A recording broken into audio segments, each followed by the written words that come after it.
minasyaitonirrajim. Bismillahirrahmanirrahim. Qul huwallahu ahad, Allahu samad, lam yalid walam yulad walam yakul lahu kufuwan ahad. Allahumma sholli ala Muhammad wa ala ali sayyidina Muhammad. Shadaqallahul adzim. Kepada yang sangat saya hormati seluruh para jemaah, terutama Bapak Jad selaku tuan rumah, juga besannya Bapak Dr.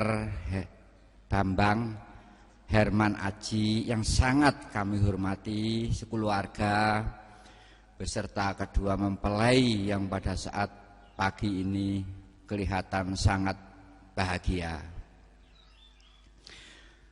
Pada pagi hari ini, agar tidak kaku, saya terpaksa memakai bahasa Indonesia. Karena yang hadir di sini, saya lihat benar-benar orang yang sangat terhormat, juga orang yang sangat berpendidikan. Lah kami sesuaikan dengan yang hadir di sini. Kami dengar tadi ada yang berkecimpung di dunia pendidikan, ada pula yang berkecimpung di dunia kesehatan, karena banyak dokternya ini. Bahkan yang punya hajat ini juga ada dokternya. Bahkan pengantin pun juga seorang dokter. Pengantin prianya seorang pendidik atau dosen.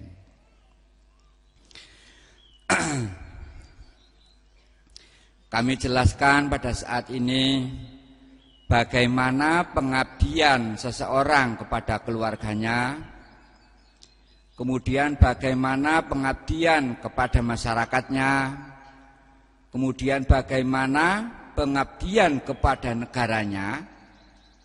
Itu tergantung bagaimana pengabdian orang tersebut kepada Allah Subhanahu wa taala.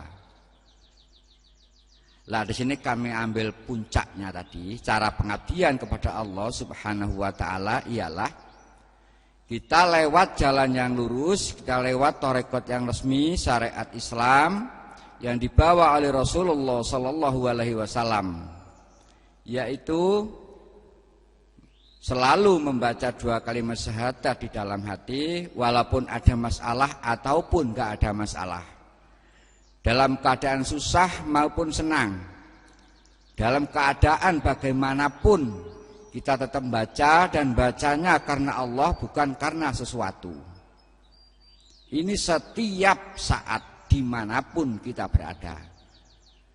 Dan harus tegas bahwa bacanya itu karena Allah bukan karena sesuatu, walaupun setiap hari banyak sesuatu. Ini setiap saat. Bacaan tadi bisa sah atau bisa sambung kepada Allah apabila ditebus dengan sholat 5 waktu itu karena Allah. Berdoa apapun asal kepentingan pribadi karena Allah, kecuali kepentingan saudara-saudara yang lain itu. Terus tunaikan zakat itu ya karena Allah. Puasa di bulan suci Ramadan ya karena Allah. Kemudian haji bila mana mampu, itu juga karena Allah. Kemudian bakti kepada kedua orang tua, kepada kedua mertua. Jangan sampai ada prasangka buruk. Itulah pengabdian kepada Allah Subhanahu wa taala. Apabila itu benar seperti yang saya sebutkan tadi, maka pengabdian orang tersebut kepada negara dalam kondisi terbimbing. Pengabdian kepada masyarakatnya dalam kondisi dan keadaan terbimbing. Pengabdian kepada keluarganya hak dalam keadaan terbimbing. Gitu. Jadi seperti yang saya sebutkan tadi, bagaimana pengabdian kepada keluarganya, kepada masyarakatnya, kepada negaranya, tergantung bagaimana pengabdian kepada Allah tadi. Kalau yang puncaknya tadi sudah benar, maka bisa dipastikan semua pengabdian-pengabdian di dalam masyarakat itu bernilai. Itu. Yang saya maksud bernilai tadi, semua ucapan, tindakan, dan pendapatnya orang tersebut bernilai ibadah. Itu maksudnya. Sesuai dengan tujuan Allah menghidupkan kita semua. Tujuannya apa kita dihidupkan ini? Yaitu diperintah ibadah. Jadi jangan sekali-kali bertanya apa sih tujuan hidup. Kalau kita selalu bertanya tujuan hidup, berarti dulu sebelum hidup sudah usul, sudah minta kepada Allah. Kita semua nggak ada yang minta dulu. Tahu-tahu sudah ada di dunia ini. Berarti yang perlu kita pertanyakan adalah apa tujuan kita dihidupkan oleh Allah Subhanahu wa taala. Itu. Tujuannya jelas, kita diperintah ibadah. Kemudian mengenai kesehatan, ya kesehatan tadi di sini dalam kesempatan yang sangat baik ini saya akan menjelaskan menurut pengertian hakikat atau menurut pengertian rohani. Beberapa penyebab penyakit ini soalnya banyak sekali yang masih belum memahami. Saya awali penyakit yang menyerang di bagian kepala, ya. Apa itu kanker otak, apa itu sakit pusing, apa itu gangguan telinga atau gangguan mata, gangguan apapun yang terletak di bagian kepala. Itu penyebabnya orang tersebut punya prasangka buruk kepada kepalanya. Kalau belum menikah dia punya prasangka buruk kepada bapaknya. Jadi kalau kita sudah terlanjur terkena penyakit kepala, kita harus memperbaiki hubungan dengan bapaknya. Kalau dia bekerja harus berprasangka baik dengan kepalanya. Terlepas dari bagaimana Pak Kepala tadi baik apa tidak sama kita. Kitalah yang harus berbuat baik, berprasangka baik kepada kepala. Seandainya jadi guru ya, jangan ada prasangka buruk kepada kepala sekolah. Bagaimanapun sifat tabiat kepala sekolah tadi, itu terlepas. Itu urusan beliau kepada Allah, bukan dengan kita. Yang diusut oleh Allah itu sikap kita kepada mereka. Itulah penyebab penyakit yang hinggap di kepala.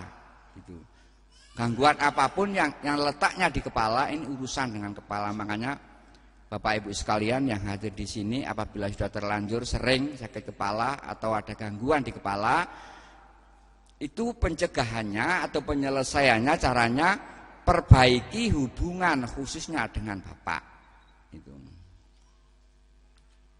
Jadi semua tindakan kita itu ada hasilnya. Hasilnya ya itu tadi sakit kepala.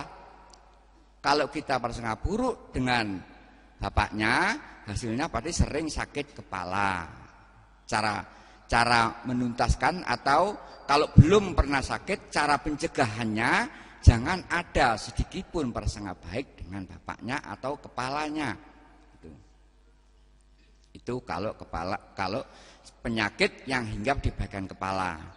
Lah ini juga untuk pelajaran bagi yang pengabdiannya di dunia kesehatan. Apabila ada pasien yang penderitanya sakitnya di kepala, tolong beri saran bahwa dia harus memperbaiki hubungan baik kepada bapaknya atau kepalanya. Kalau itu dianut oleh si penderita, ya, kita suntik vitamin aja, itu bisa membaik. Tapi kalau dia membantah penyebab tadi, disuntik obat apapun, penyakit itu tidak reda, bahkan mungkin tidak sembuh.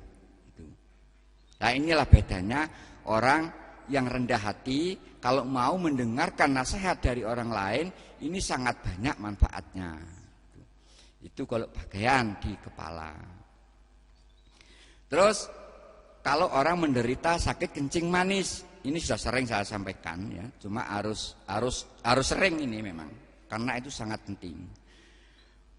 Penyebab orang terkena penyakit kencing manis ini ada kurang bijaksana kepada anak-anaknya atau kurang bijak kepada orang tua dan mertuanya.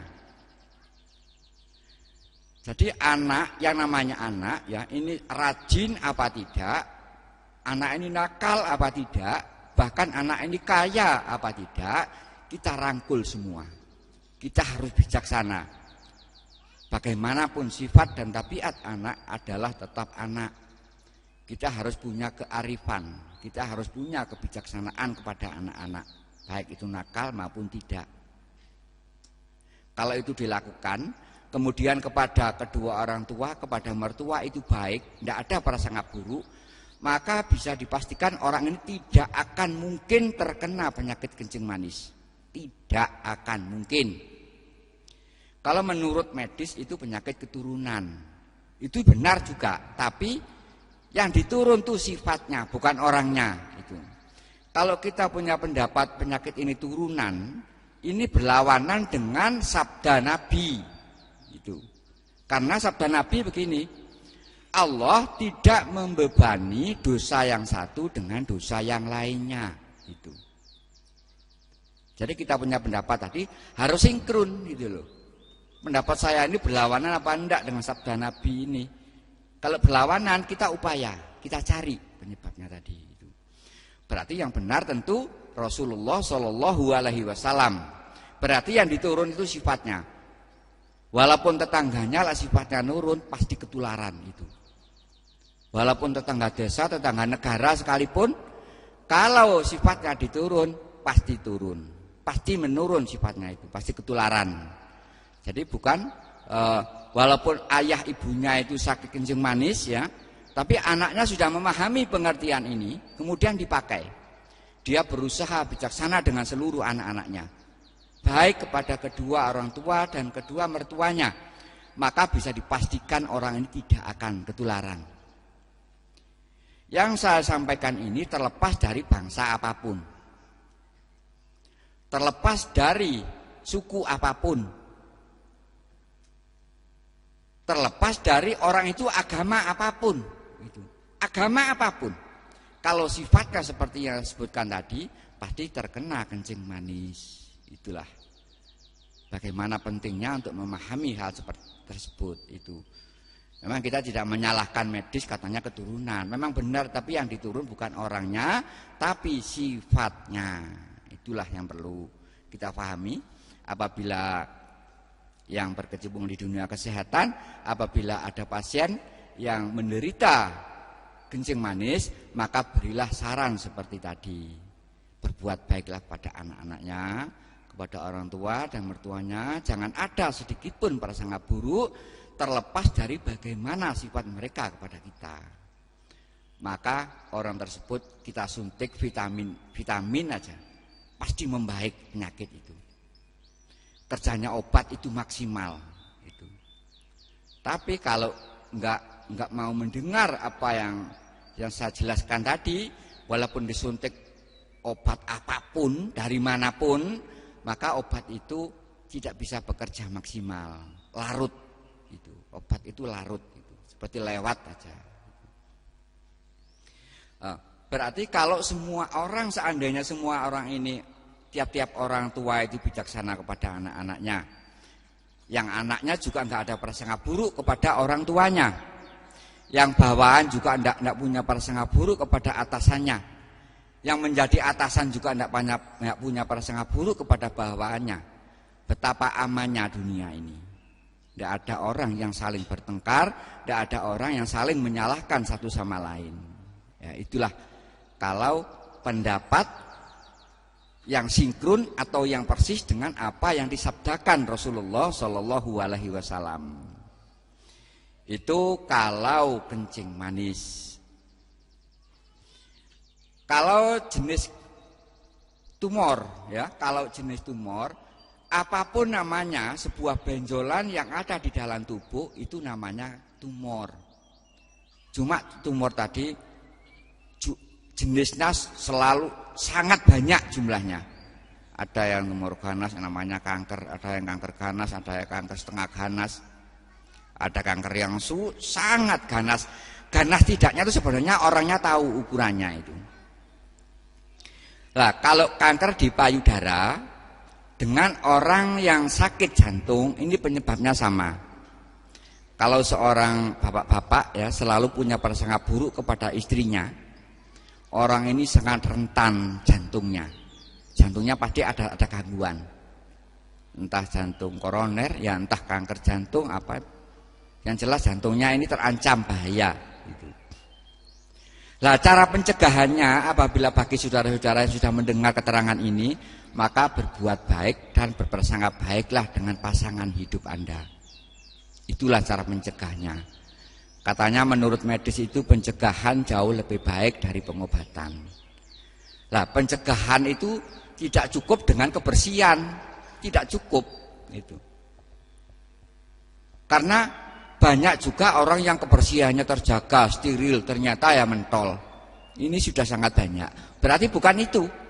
Dan bukan pula faktor makanan. Jangan sekali-kali menyalahkan makanan. Kalau disuruh mengurangi itu tidak apa-apa, tapi jangan langsung di stop.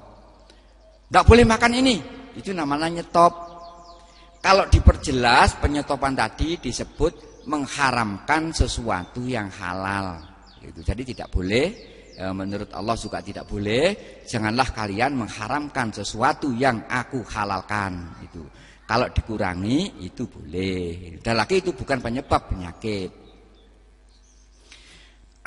Kalau ibu-ibu prasangka buruk dengan suaminya dan terus-menerus dalam jangka waktu lama, ini kemungkinan besar terkena kanker payudara. Lah seberapa ganas kankernya tadi tergantung seberapa buruknya. Lek buruknya tadi teramat sangat mangkel, sangat buruk pada suaminya, maka keganasannya tadi sesuai dengan ukurannya. Gitu.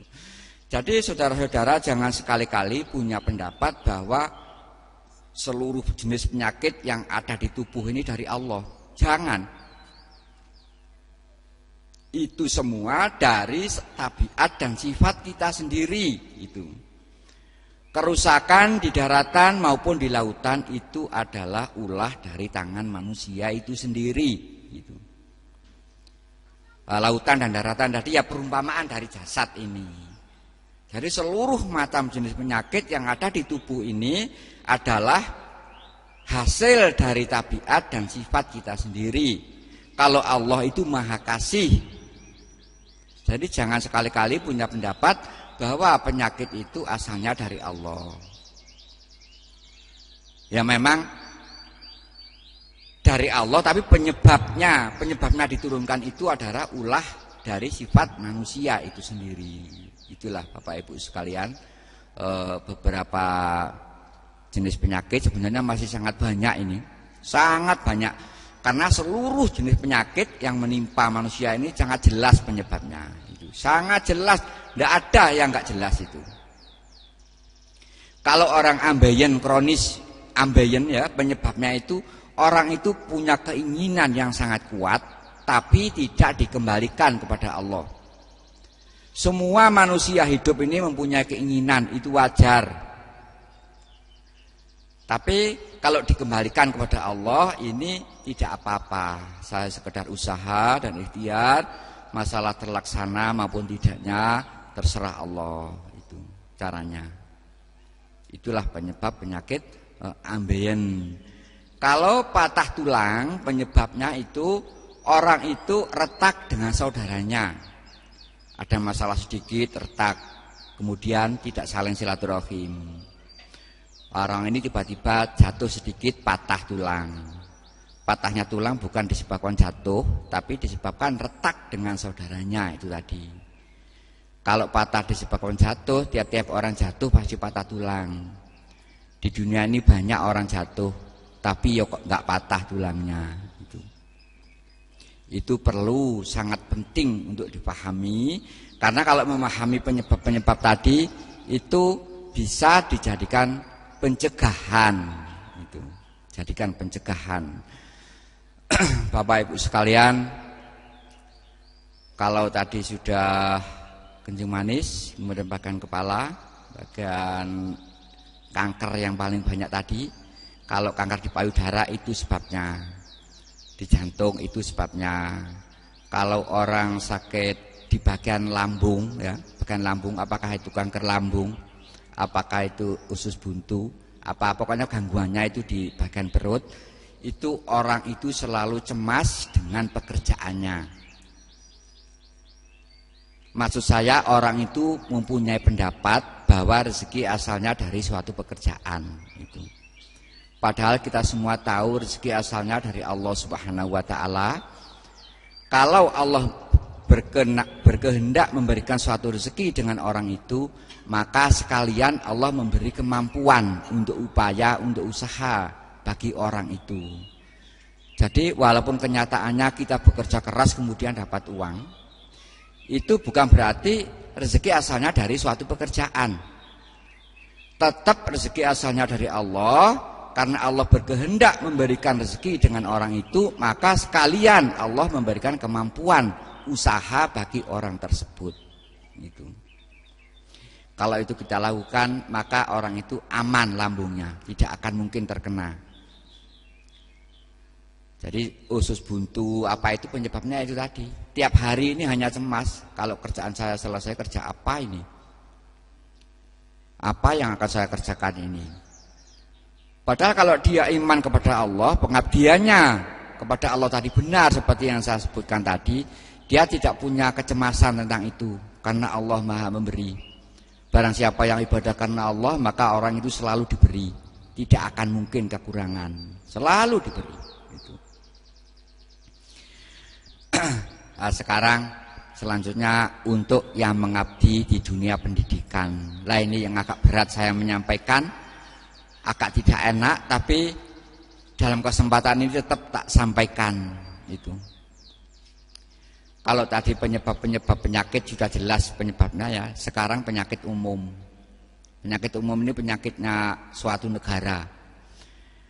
Caranya untuk membasmi korupsi, ya. Caranya untuk membasmi sebuah korupsi itu sangat lama waktunya. Butuh waktu mungkin 30 sampai 40 tahun. Baru bisa. Cara mencegahannya itu apabila seseorang tadi sekolah itu mulai TK tadi masuk dengan enak tanpa adanya sogok menyogok, ya, masuk di situ sekolah itu tidak ada hambatan. Kemudian masuk SD juga begitu, walaupun itu sekolahan favorit, kalau memang nggak diterima ya sudah, kita cari sekolah yang lain. Bukankah rezeki tidak dari suatu sekolahan? Rezeki asalnya dari Allah. Kalau Allah memberi lewat manapun bisa. Kita pilih sekolah yang tanpa adanya sogok menyogok itu. Kemudian SMP juga demikian. Tidak berbau tentang sogok menyogok tadi. Kemudian sampai SMA. Kemudian masuk kuliah juga demikian. Kalau itu sudah, maka benih-benih anak yang terdidik dengan cara demikian itu menjadi apapun bersih dari keinginan korupsi tadi. Jadi sekarang ini sudah sangatlah sulit karena itu dimulai dari sekolah, dimulai dari pendidikan. Ilmu yang mereka dapat ini bersih apa tidak itu. Kalau ilmu yang didapat tadi berbau seperti yang tadi, kamu bisa masuk bayar sekian. Kalau berbau itu kelak jadi apa ya begitu. Lah itulah Bapak Ibu sekalian, sangat memprihatinkan saat ini. Sangat memprihatinkan. Butuh waktu yang sangat lama untuk membersihkan itu. Kalau dimulai pendidikan tadi dari TK sampai kuliah bisa seperti itu, maka 30 sampai 40 tahun kemudian Indonesia akan terbebas dari itu. Sama dengan penyakit tadi. Itu.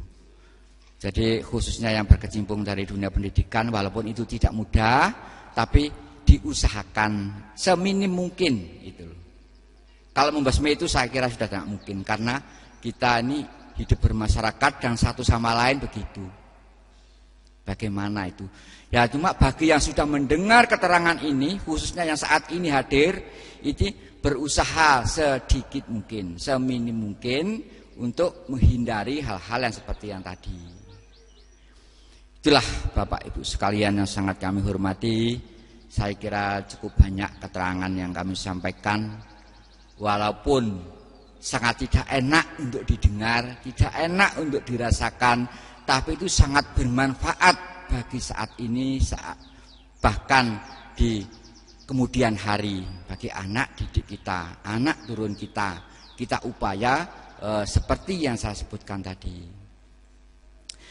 Cukup saya kira keterangan yang kami berikan. Apabila ada kata-kata yang kurang jelas maupun kurang paham, kami benar-benar mohon maaf kepada Bapak Ibu sekalian.